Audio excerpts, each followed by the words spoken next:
This is Real Republican News. I'm your host, Jason Mariner. This country is in a downward spiral, and if we do not get out of it now, we might not ever be able to get out of it. The radical left, the mainstream media, and the Silicon Valley tech tyrants that own platforms like Facebook are all teaming up to misinform, uneducate, or I should say de-educate and then re-educate our youth. They're pushing propaganda. When a media company, social or mainstream, teams up with a political organization like the radical left and pushes a one-sided agenda, that's called propaganda. They want to get you to believe one side of the story without showing you the other side of the story. That's why they do things like label conservatives and Republicans as radical racists. That's simply not the case. If you're a Republican, chances are you have a value system. You believe in God, family, country, you go to church, you contribute to your community, and you love your family, and you're willing to also serve your country, die for the Constitution. That's what it means to be a real Republican. It doesn't mean that our houses are covered in Confederate flags and swastikas. It just means that we have a different set of beliefs than the radical left. They want to eliminate that. They don't want you to know that. They want you to think that conservatives are racists, which is simply not true. Now that President Trump is out of the White House, the media has absolutely nothing to talk about. And you should be very alarmed when organizations, even like CNN, start to get upset that this new, quote, administration, end quote, which is not really an administration at all, it's a dictatorship, says on the campaign trail that they are going to be the most transparent administration this country has ever seen. We've gotten absolutely no questions answered out of them. They've issued media blackouts, especially as it pertains to what's happening on our southern border. We have hundreds of thousands of illegal immigrants crossing into this country like we've never seen before. It's an absolute humanitarian crisis. They're being lured here under false pretenses. Come here, we'll help you. Joe Biden convinced them that it would be safe for them to get here, and when they do get here, they're basically incarcerated. Now, this country has suffered through a year of a pandemic where we've all lost money, jobs, a million other things.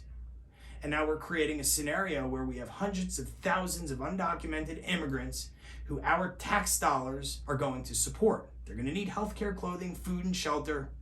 Guess who's paying for it? You. They're not teaching U.S. history in school because, again, they're trying to create a generation of stupid children. If your children don't know the foundation of this country and how we departed tyrannical rule, they won't know that if it happens again, if we start being presided over by dictators and abused by our leaders, that there's a system that we can take, there's instructions that we can follow, and there's recourse. They don't want them to know that. They want them to know that the other side is bad. We need to have one side and one side only. And they want them to be uneducated because when they can pull that off, we'll end up with a generation of people that are easy to control. End of story. Let's wake up, America. We need to start reading between the lines. We need to start educating our youth about American history. We need to start educating them in general.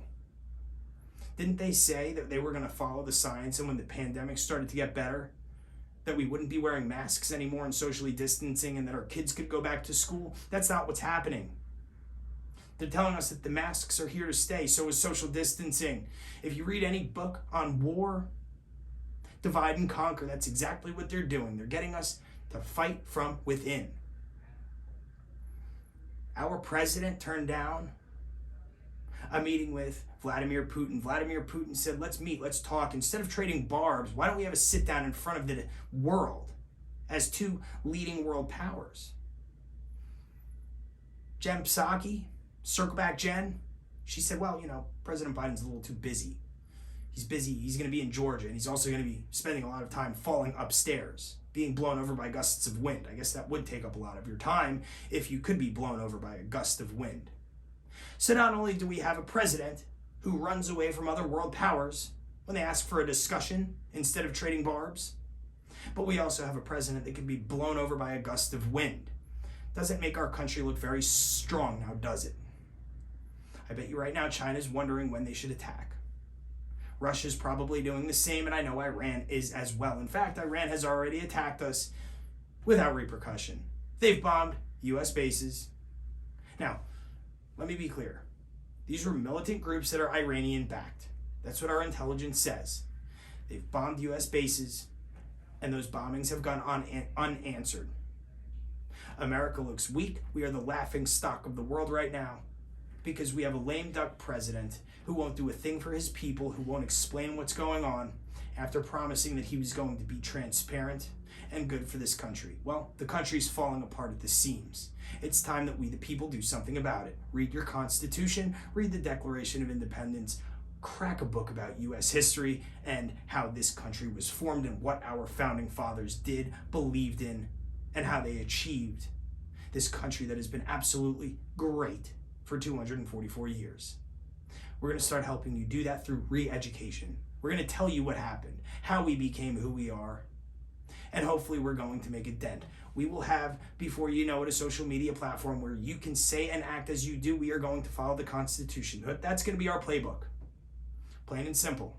So until next time, I say God bless you, your families, those around you, and may the good Lord help us restore the Constitution of the United States of America. Be well, everyone.